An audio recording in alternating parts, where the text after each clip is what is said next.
welcome back. It's part 5 of the Scrapheap Challenge Ford overhead cam Pinto engine build.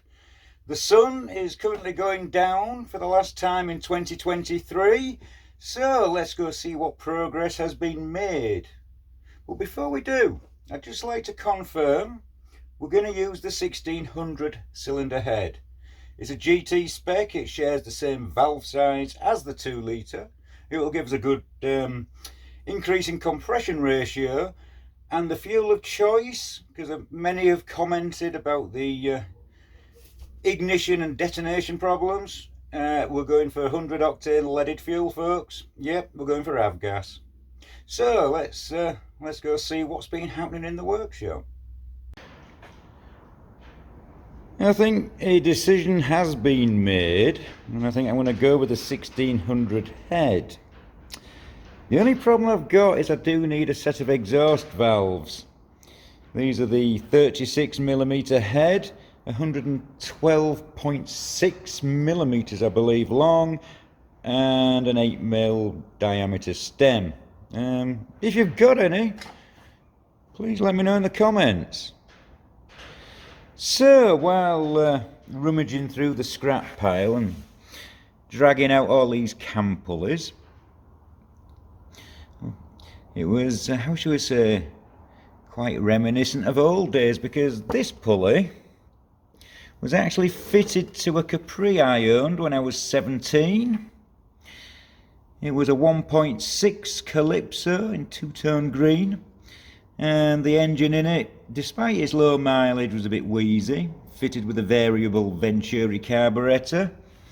So I got a reconditioned bottom end, and I also fitted the 2 litre camshaft to the head.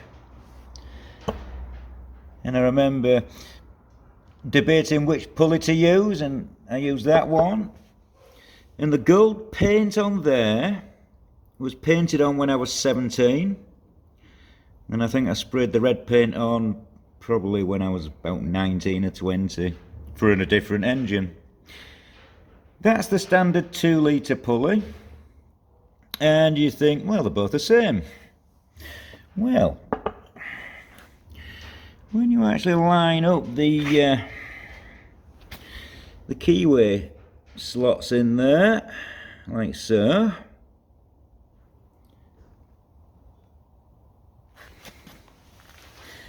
you'll notice the teeth are actually, how should I say, half a tooth out. And believe it or not, that's kind of a little factory tuning tool, because you can, how should I say, on the 2 litre the belt will drop into a certain place, and on this, if you was using this 1600 pulley, you'd either have to put it there or put it there, which would advance or retard the cam timing, only by a few degrees. But advancing the cam timing does mean the inlet valve shuts quicker and theoretically traps more compression. So I may use that pulley for this 2 litre build. Seems quite fitting, really. I've actually found a use for the old Emax cylinder head. I needed something to just straighten up this rail. These early thin-lipped rocker covers had a habit of getting deformed where they were bolted down because people bolt them down too tight. So I just used it to work against and straighten up that cover. So another use for an Emax head. Well, it seemed the idea of using the 1600 head raised a few questions in the comments. So let's just answer a couple. For a start, this is a 1.6 GT head. The exhaust valve is the same as the 2 litre. The inlet valve is the same as the 2 litre. The ports are slightly different, but that's more due to the shallow combustion chamber compared to the 2 litre. So that's not a negative for using the head. Either head was going to get some port work because I've never bolted a standard head back on. And just remember, this build, we're just twatting about. It's just for a bit of fun, building something out of the scrap pile. If we can make it have a little bit more bang for its low book cost, all the better. So that aside, if anybody's got a set of exhaust valves for a 1600 GT, which are about 2mm longer than a 2 litre valve, please comment below. We can't seem to find mine. So next up, the block. Time to get it cleaned up so we can start building it up, and we might even give it a coat of paint. So one thing that is critical obviously is the oil galleries. You have to think of these a bit like veins and arteries in the body. You could say the oil pump could be likened to the heart, and that pushes oil up into the galleries and feeds the relevant parts. So how does it all work? In there we have the sump, and that's the pickup pipe, and that end bolts to the oil pump, and that watering can head in there sits in the bottom of there to pull the oil from the bottom of the sump. So one oil pump. Now this is just a standard pump, and you can also get high pressure and high volume. High volume means there's more volume in the body and it can physically pump more oil around. High pressure usually means the pressure relief valve, which is in there, which is opened at a certain PSI, working against a spring pressure and a plunger. Well, if that pressure is increased on the spring, it means it requires a higher pressure to push the plunger open and bypass the oil. So not both are the same. So when the oil pump turns, oil comes out of this hole here and goes up this hole here. So let me give you a demonstration of where this oil goes.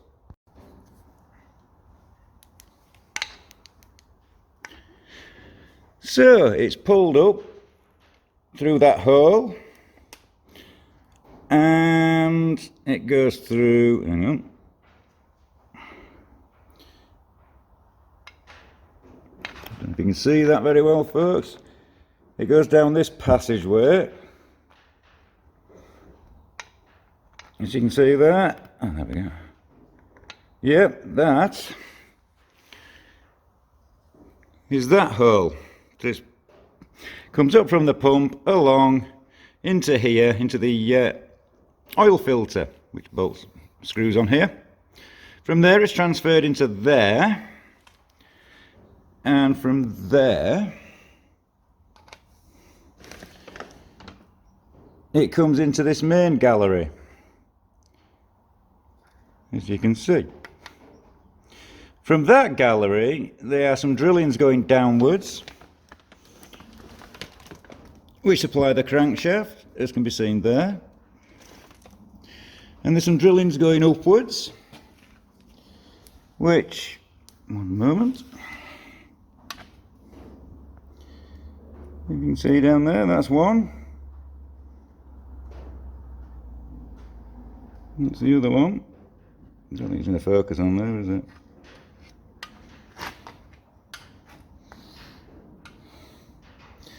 And there's one there.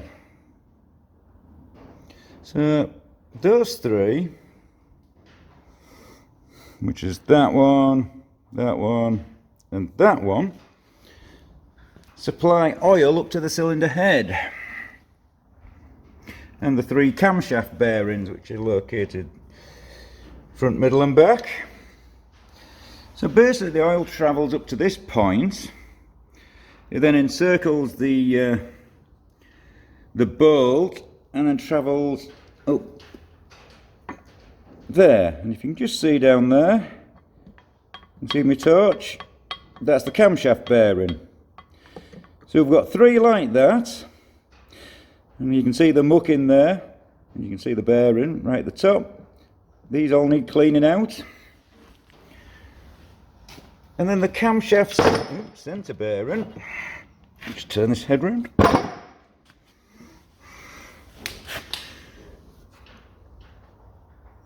There's a groove in the camshaft which allows oil to come out of this hole here, and that's where we have the spray bar coming across, which directly squirts oil on the camshaft. When we look at the head, we have a drain hole there at the front, and we have a drain hole there, and that corresponds to the drain hole there, which goes back to the sump, and the drain hole here. This one actually comes down and then actually drops onto the auxiliary shaft and helps to lubricate the skew gears for the distributor, etc. And obviously the fuel pump rod running on the cam. So yeah, that's basically the oiling system of the Pinto. All needs to be cleaned out, quite critical, so don't skimp on it. Well, we're clean to a point where I think to stop the block rusting again, I'm going to stick some paint on it. So I'm going to mask it up and give it a coat of primer. I'd just like to point out, painting is optional on this build. We'll not include it in the budget. However, as we progress, I will be fully open about how much has been spent.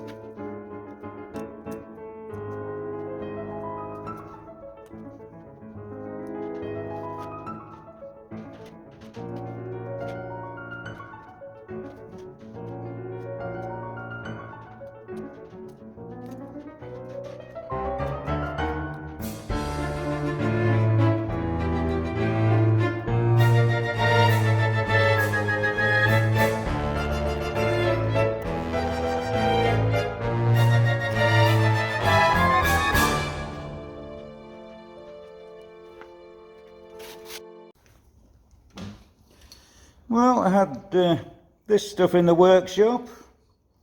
Should make a good primer.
it's the next morning.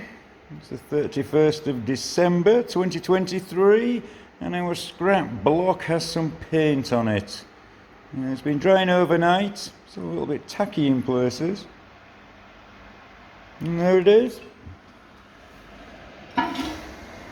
It's blue. So yeah, it's a little bit tacky in places. Not the best paint finish in the world, but it will do. And stop it going rusty. So the next job's to take some masking paper off it. Right. Let's just pick away at a corner.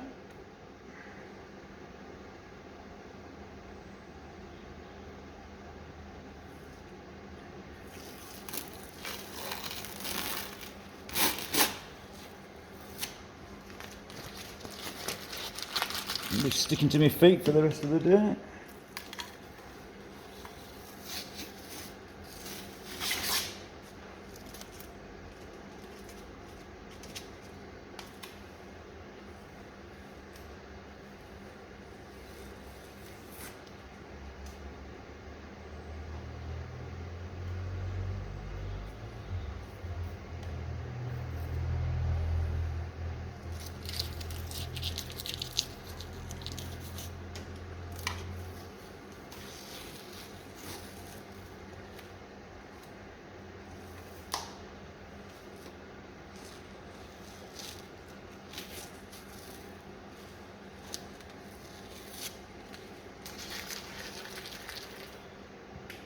Oh, excuse me.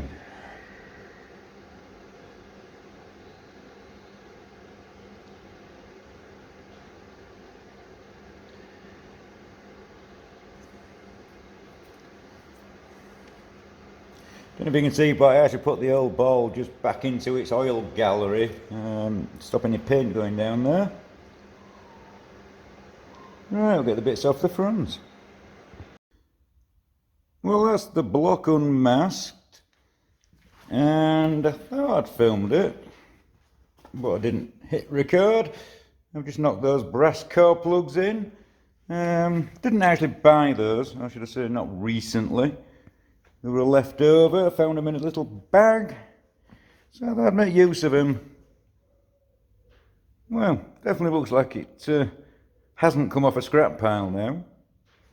I think next what I might do is just sit a crank in it with some bearings I have and see how well she turns. So with the block upside down, you can see all the bits I've missed and got runs on. Yeah, told you I just threw the paint on. And I've literally just thrown some second-hand shell bearings for the mains. Those actually came out with this block. They don't actually look that bad. So what I thought is I'll drop the crankshaft in, torque up the mains, and just see how freely it spins. I suspect it will be free. And then tomorrow I shall bring in some plastic gauge and we'll just actually see what the clearances are. So I can't speak. Just drop the crank in there. Also put the thrust washers in. I shall get the caps on now and then we'll see how she turns. Another little difference between the 205 block and the early 2 litre block, stroke 16, is that the main bearings, the lower cap, has the groove around it on the early type, giving a sort of a 360-degree oiling, whereas the 205 uses a plain shell bearing that has no recess in it. So yeah, just another little random fact of the Pinto.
that's the main caps, torqued up to 65 foot-pounds.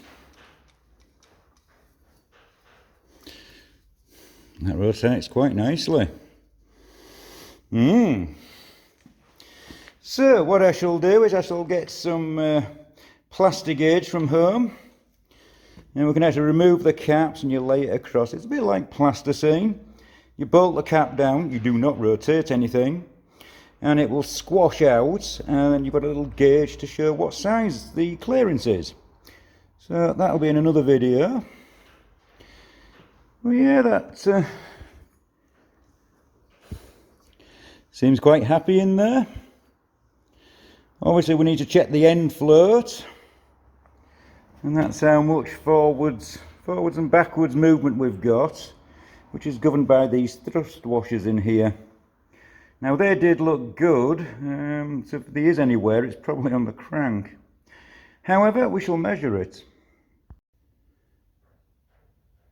Yeah, I'm kind of stuck now because I wanted to measure those clearances. It's New Year's Eve. I don't really want to be here all night. Not that I'm going out partying or anything. I may briefly acknowledge 12 o'clock in 2024, but that'll be about it. So at least we've got it looking something like. That crank does feel nice in there, turns nicely. Just wonder how much end float we've got. Let's see if we can just manipulate it. Well,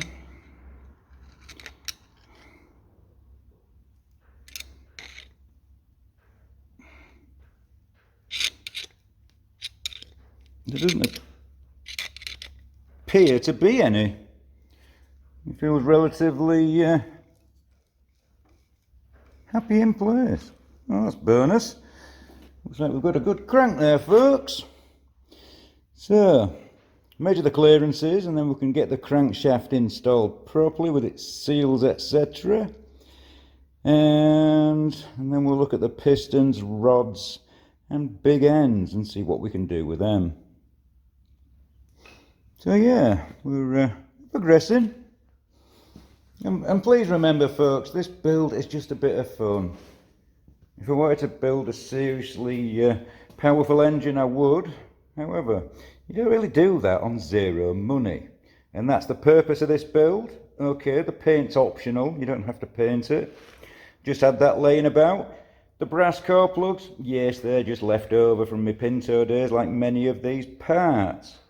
As are the standard size new piston rings I'll be using. So yeah, we've had to spend something. Many people on about the 1600 head, the compression ratio and the fuel and pinking and all those sort of issues. Well, the fuel of choice is going to be 100 octane leaded petrol. Yep, commonly known as avgas 100 LL. It will be running on that, and it's not going anything. It's going to go on an engine stand where we can run it up, make some noise, make some flames, and hopefully if somebody's got an engine dyno and they'd like to run it up to see what power it does make, get in touch and comment below. Well folks, that kind of wraps it up for the year. At least we've got the crank in, it looks happy. We'll confirm with some measurements in the next episode. And that's about it for 2023. So unless you're watching this sometime in the future, I hope 2024 is a brilliant year for you all.